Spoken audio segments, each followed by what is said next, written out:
Hello, hello. My name is Solmaz, and you're listening to the Tabling Thoughts podcast.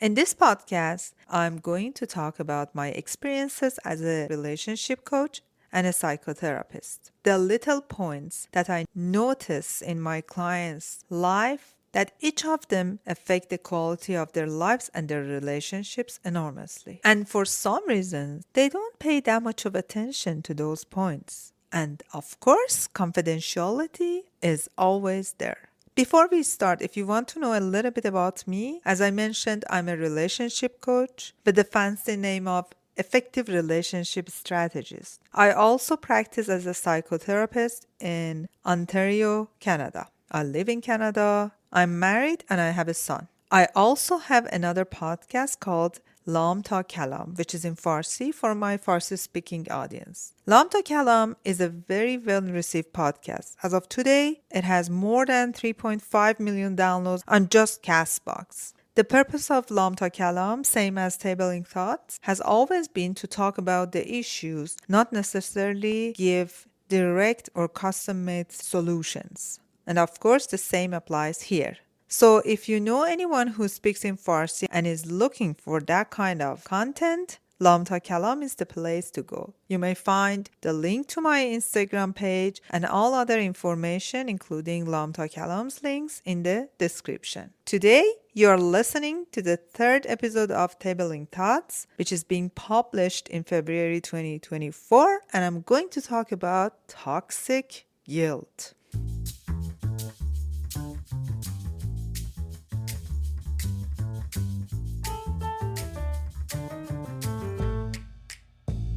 In psychology, excessive and unjustified guilt that overextends typical emotions of regret is referred to as toxic guilt. Toxic guilt can have a damaging effect on mental health, resulting in unjustified feelings of shame, low self-esteem, low self-worth, and self-blame. Therapeutic procedures are frequently used to address toxic guilt in order to investigate its causes and create more effective coping strategies. Working with my clients, both in coaching area and clinical clients, I have come across to many individuals whom being suffered from carrying toxic guilt in different areas of their lives. In this episode, I'm going to talk about the several circumstances that toxic guilt can cause, can develop, and some strategies that we can address the toxic guilt in our day-to-day lives.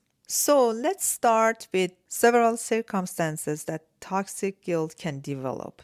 The first one that I have seen is one of the most important one is called unrealistic expectations. Having overly high expectations for one can cause shame when those expectations are not reached.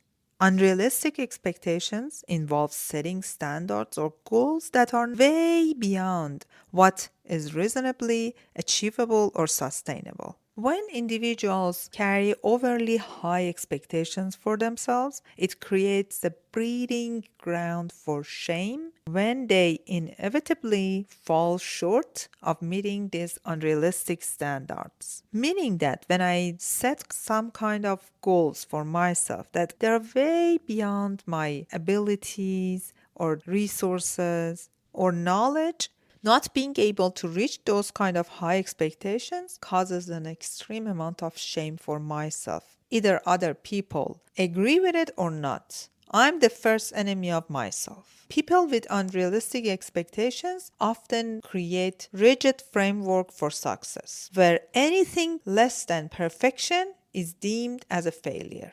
This rigid mindset can lead to a constant sense of inadequacy and shame as individuals internalize the belief that not meeting those standards reflects negatively on their abilities or characters. Shame in this context arises from the discrepancy between what one expects for themselves and the reality of what they can realistically achieve.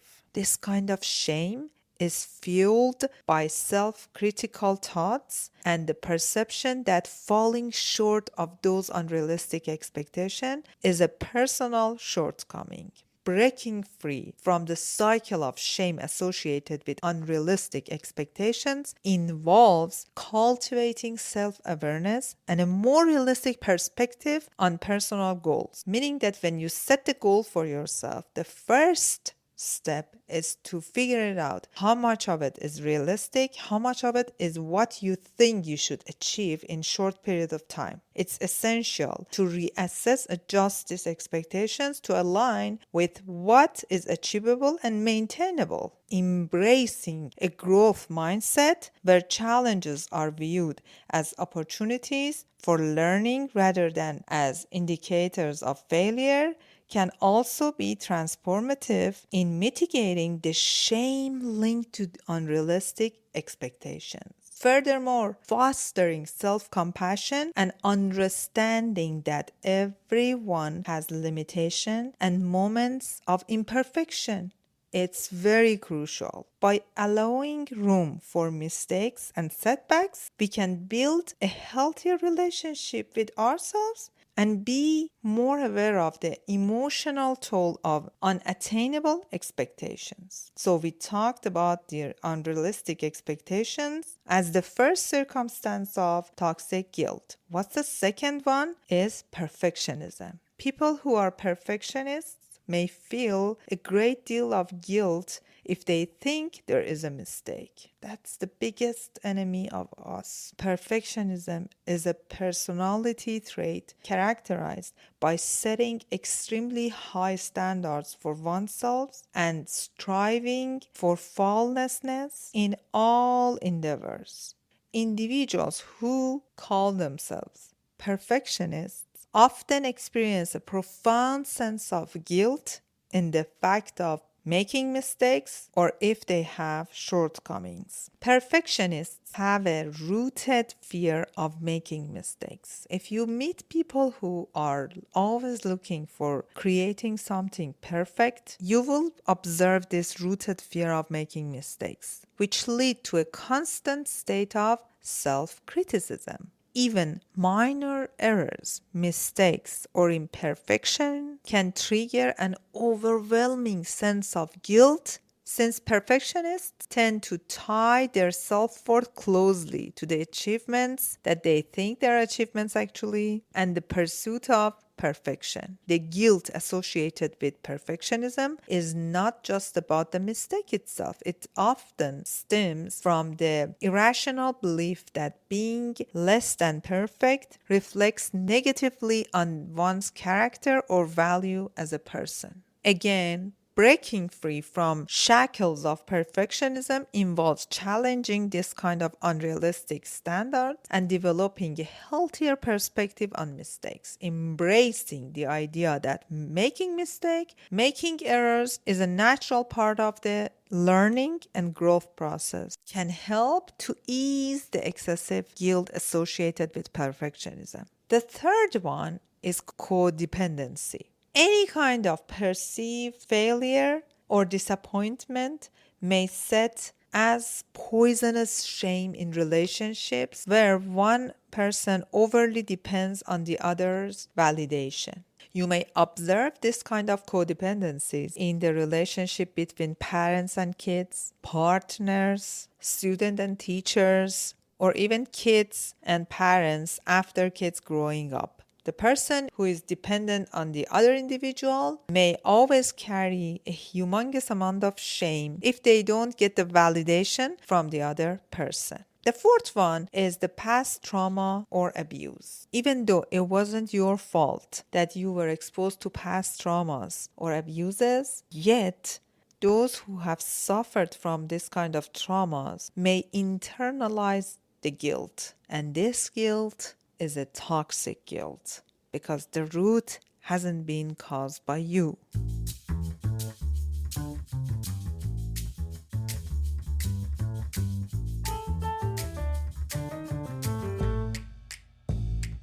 We talked about the different factors that may cause this kind of toxic guilt. Now let's talk about the many strategies that toxic guilt can be addressed through.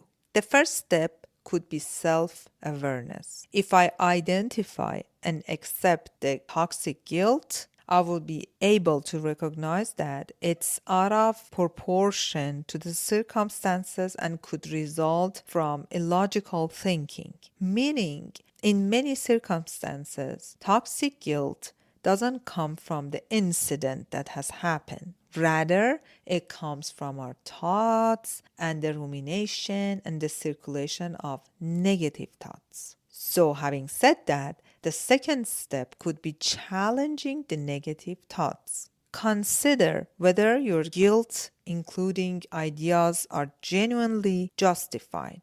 Do they come from reasonable expectations? I always talk about the miracle of pen and paper. Jot down 3 negative thoughts and ideas that constantly are circulating in your mind. Now, in front of each of those ideas and thoughts, write 3 false assumptions that are causing this kind of toxic guilt. And you will see most of the thoughts that create that kind of negative, toxic feelings in us, they're based on false assumptions. If you have challenges in the first 2 steps, you may need to seek professional help. You need help to assess the cause of toxic guilt and create more constructive coping mechanisms and strategies. Think about treatments such as cognitive behavior therapy, CBT. Doing so, the fourth strategy could be self-compassion. Show kindness to yourself as a way of practicing self-compassion. Have empathy toward yourself. Recognize that everyone makes errors.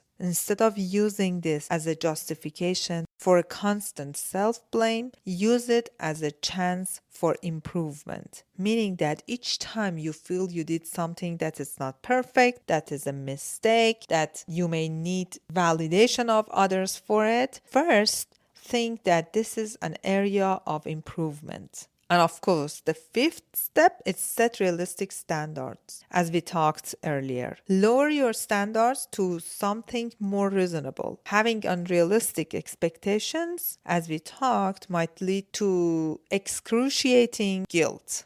And then work on forgiveness. Forgive yourself for any perceived shortfalls or mistakes. Mistakes are prerequisites of any kind of improvement or success. Remind yourself you are a human being and you may make any kind of mistakes. Then focus on positive reinforcements. Pay attention to the good things you have done and who you are as of today. Remember, if you're listening to my voice, it means that you have come way out of your comfort zone and you're facing part of your personality that you may not be happy with.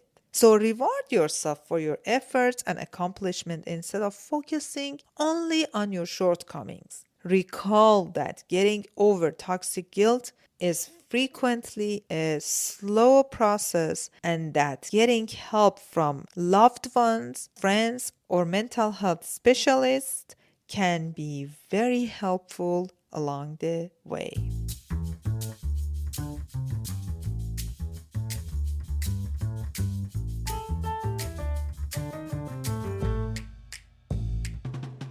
Okay, let's wrap it up here. And I'm going to ask you again to write down whatever comes to you, reflect on it, and think about it. When was the last time you felt huge amount of guilt that toxically affected your mental health? Write it down, figure it out that what was the main reason of it. Was it perfectionism? Was it unrealistic expectations, past traumas, whatever? And then see what kind of negative thoughts are hooked to them and how many false assumptions are hooked to it. And then use the steps of forgiveness, self-awareness, on and on and on to deal with this big enemy of your well-being. I hope this episode has been helpful for you. I hope you use this episode in difficult times when this monster of toxic guilt comes to you. And please be kind to yourself.